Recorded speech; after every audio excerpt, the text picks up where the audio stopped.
Welcome back to the SportsPro podcast for another special New Era episode. I'm Elena Kouyoufa, content executive here at SportsPro, and today I'm excited to be joined by Katrina Adams. A former WTA Tour player, Katrina is a woman of many firsts.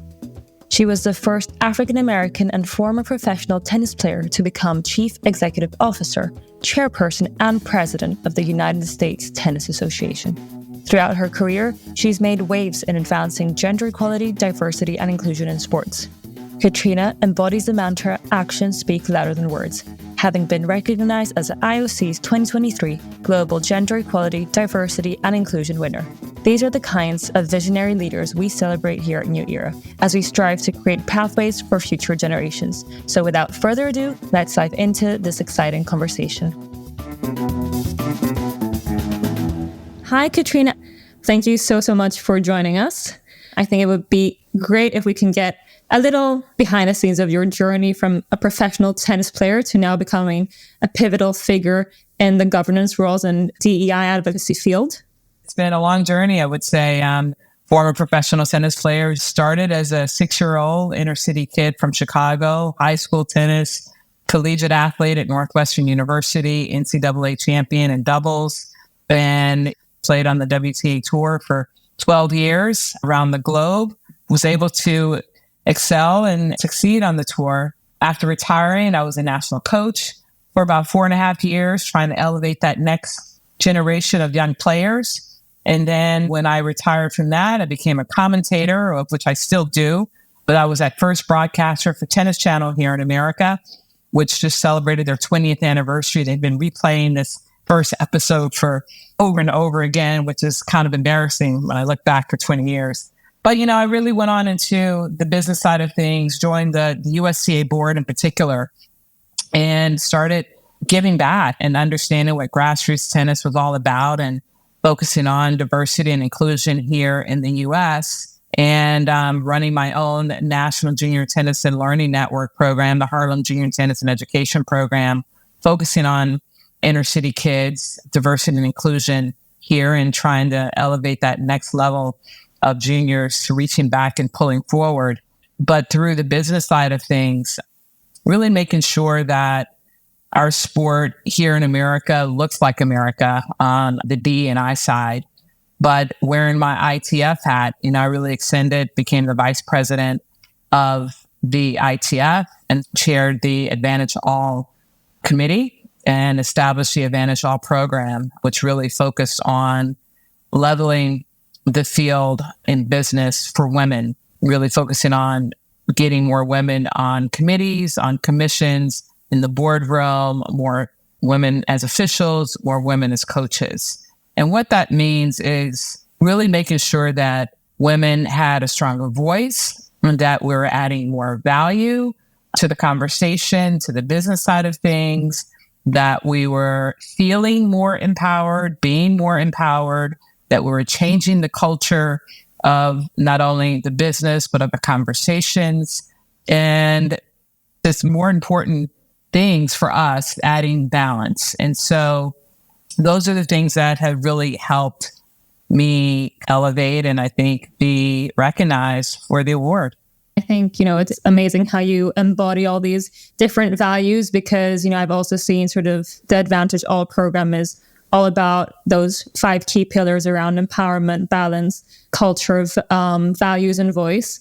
And so I think it's great that someone can embody all these and transcend them to the next generation. But I think just to give some context around that IOC award, it's basically about celebrating the outstanding work you do and inspiring all these change makers who continuously, use their platform, use their voice for change. And clearly you've done an outstanding job at that. And I think another initiative you've spearheaded is the Hispanic Initiative, which has led to an immediate sort of 15% growth in the number of Latino tennis players in America. That's outstanding. So I think it would be great to hear kind of what motivated you to champion diversity and inclusion through tennis and potentially also any challenges you face on the way. Well, when I was a president and chairman and CEO of the USTA, you go in with what your initiatives are, what you want to focus on. And so one of my main initiatives was a Hispanic initiative. Being African American, we were having great success with our American tennis at the time. We had Venus and Serena at the top of the game, Madison Keys, Sloane Stephens, Taylor Townsend. Coco Gauff had not emerged at the time, but was up and coming in the juniors. We had so many African-American players or Black players that were emerging. We had a lot of these programs in place for our juniors. Many of our top collegiate players were also Black. So we had these programs in place to make sure that we were engaging our Black players. And our diversity and inclusion pillars, or 4 pillars for the USTA, were our African Americans, our Asian Americans, our LGBTQ plus, and Latin Americans. And so I wanted to make sure that we put a little extra attention on the Hispanics and make sure that we were sending the right messengers and with the right message to all these different communities, and understanding that there's so many different cultures of our Latinx communities, and see how we could get our fastest growing demographic of people get rackets in their hands. Because as that demographic is growing, we need to make sure that we are being more inclusive and making sure that they're engaged in our sport. And that was the focus for me. And so obviously, initially, we had a huge percentage growth because we were inviting so many new people into our sport. It did halt for, I think, maybe the second or third year. We had new leadership in our country at the time, and a lot of people stopped signing up initially. I'm not sure what that number is right now, but I do think that we did have a great growth in that demographic, and it continues to grow. You have to focus in sectors to really have growth, as opposed to kind of spreading it out. And that was my focus at the time. And I think if you can really have direct energy year over year, then collectively you can really have great growth. We're a melting pot here in the US, and hopefully that is kind of the way that they are doing it, continuing to do it. That's amazing. And yeah, I think this whole field of DI is like very nuanced. It's ever changing and ever evolving all the time. So as you said, like trying to pinpoint something and work on that is extremely important. And I guess it goes into your leadership style of how you like to lead and work on things, which is super important. How do you feel that by targeting on a specific demographic that potentially hadn't been before, or not with such a structured way, do you feel this has influenced other diversity initiatives within tennis or generally broader in sport? Like, have you seen people tackling issues in such a way, or do you think there's still a lot of room for people to adopt such a strategy? I think there's always room for growth and different strategies of how you can approach things. I think the important thing is how it's communicated so people don't feel left out. Because anytime you really dive into one sector or another, if it's not communicated as to how or why you're doing something, someone is going to feel omitted or left out or overlooked. And so it's all about how it's communicated so that there's balance there. But I think over time, you can be as inclusive as possible. Again, it's all about what your strategy is and what your intent is overall, so that you can get to everyone. Timing is everything, and it takes a lot of time and a lot of resources. But sometimes you try to dabble in everything and you're not able to find any success at all because you're in too many things at once. And so you have to be able to narrow it down. Maybe going one at a time is not the way to do it. Maybe you need to do 2 or 3 at a time, but it just depends on what your overall goals are. And I think it's fair to say that in the last couple of years, kind of the landscape around diversity, equality, inclusion in sport in general, not just in tennis, has continued to evolve with different strategies, different policies, ones that have been successful, other maybe not so. And I think during your time at the ITF, apart from these initiatives you spearheaded, there was also other key achievements like increase in, prize money and equality around that, diversity in leadership, and the grassroots initiatives that obviously we mentioned. I would be keen to hear, like, apart from what you said now, like pinpointing one thing and working on it, is there any other strategies that have proved to be successful in enhancing DEI in sport? My main focus when I was with the ITF, I served on the board for 8 years. I turned off last year in 2023. My main focus was the Advantage All program, which I chaired. I was also the chair of the Billie Jean King Cup, of which we were able to achieve parity in prize money alongside the Davis Cup.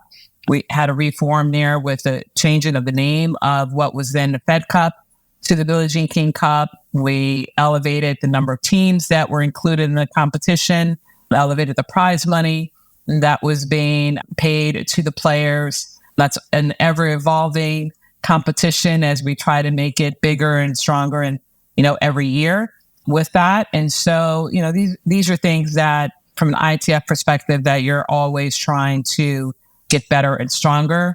I think over time, we've also elevated what the World Tennis Tour looks like with prize money parity from the men's level tournaments with the women level tournaments as well.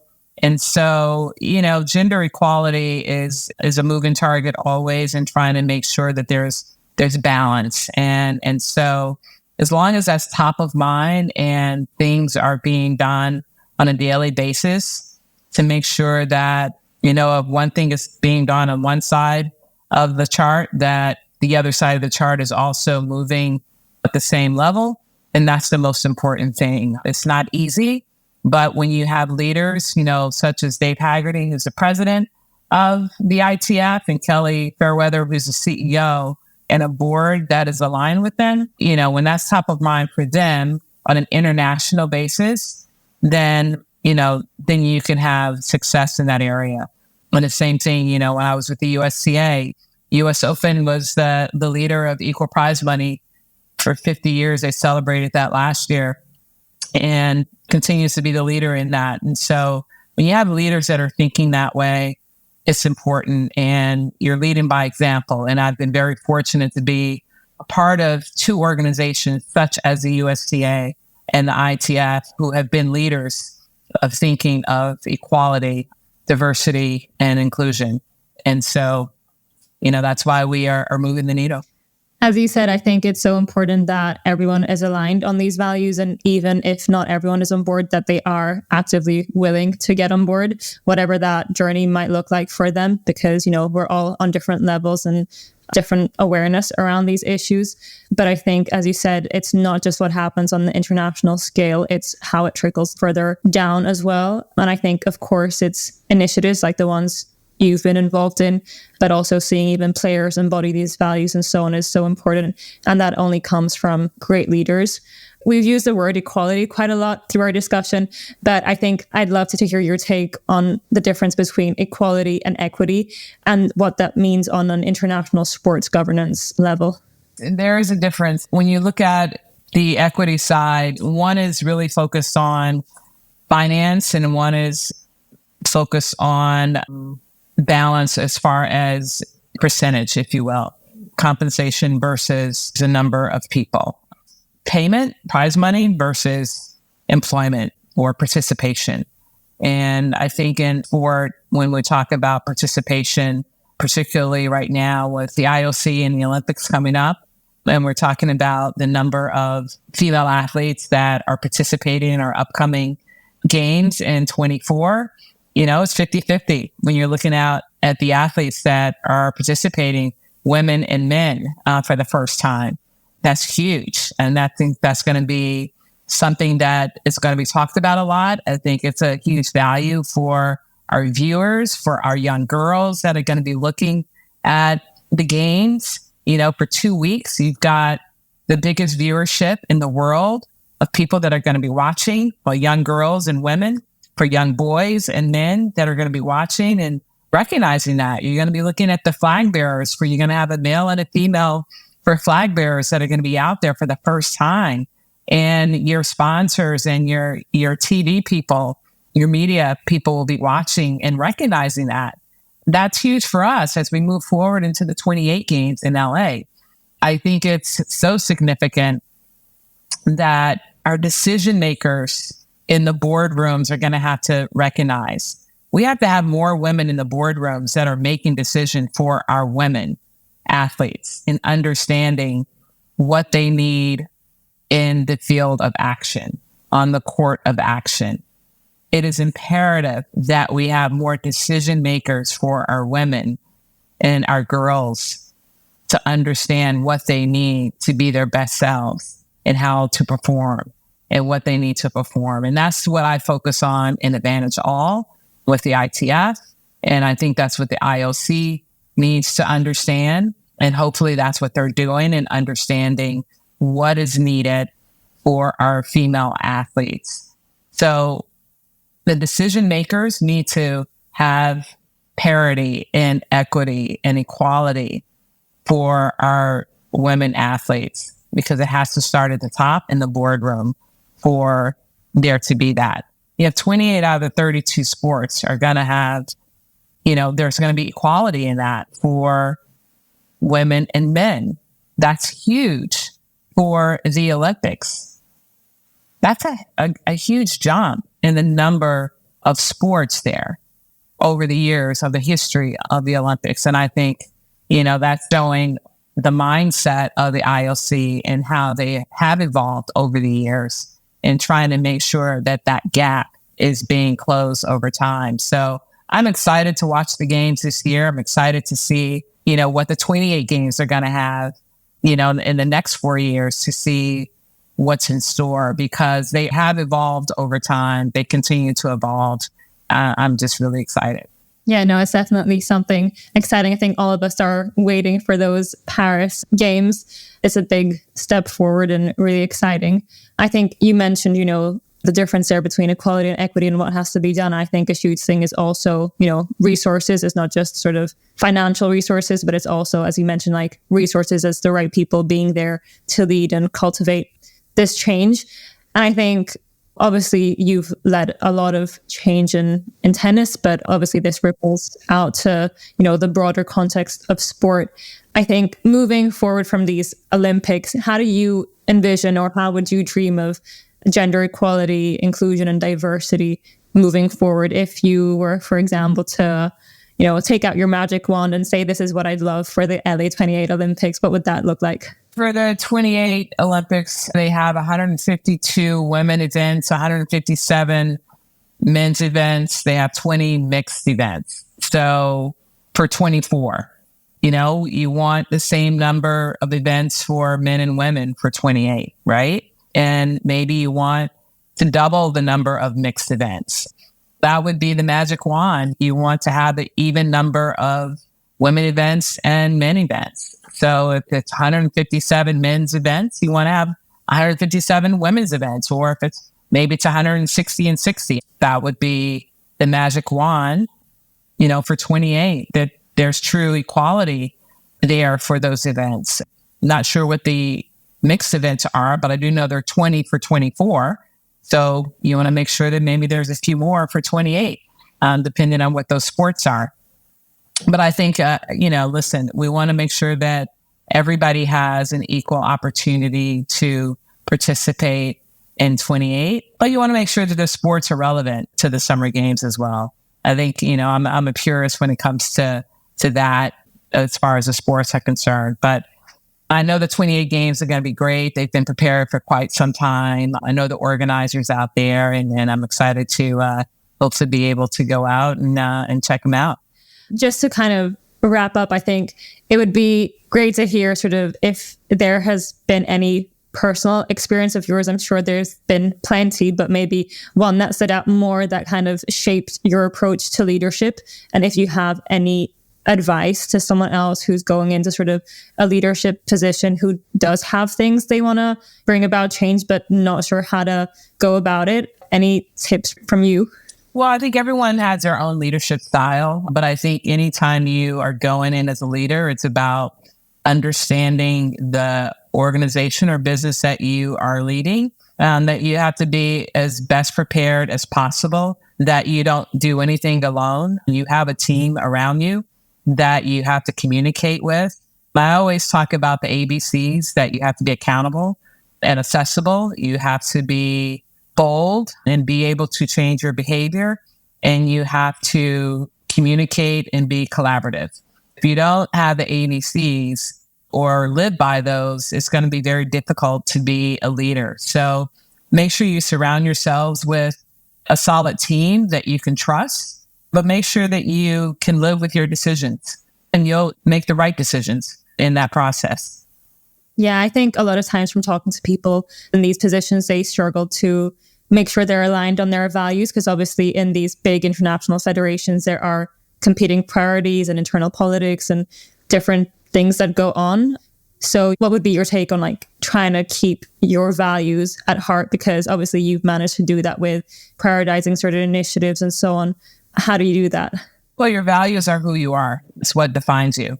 And you have to live with them day in and day out. So that's what's most important. So my values are what have gotten me here today. It's what's gotten me recognized for this award. So again, I'm honored to be the 2023 recipient of the IOC Gender Equality, Diversity, and Inclusion Global Winner Award. I'm thrilled. I'm humbled by it. There's so many worthy recipients and winners for the 2023 award, the other regional winners. And, I didn't get here by myself. It's definitely a collaborative and collective effort by everyone that has worked along with me and continue to work alongside me. So, I thank the IOC for this recognition. This is not over. We work every single day to continue to try to achieve gender equality, diversity, and inclusion in everything that we do. And so I really commend the IOC for all the things that we spoke about today and where they've gotten for the 2024 games, and hope that we can continue to evolve for the 2028 games. That's amazing. Thank you so much for sharing all that. And we're definitely excited to see what comes and what's next for you. Thank you very much.